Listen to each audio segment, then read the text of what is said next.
आणि विजयकुमार गावितांवरती तात्काळ कारवाई करा अशी मागणी आता काँग्रेसचे प्रवक्ते सचिन सावंत यांनी केली आहे।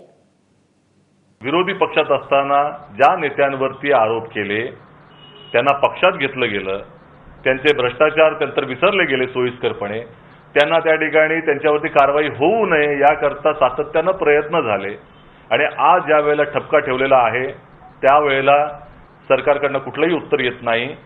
या सर्व कार्यपद्धतीचा आम्ही निषेध करीत आहोत।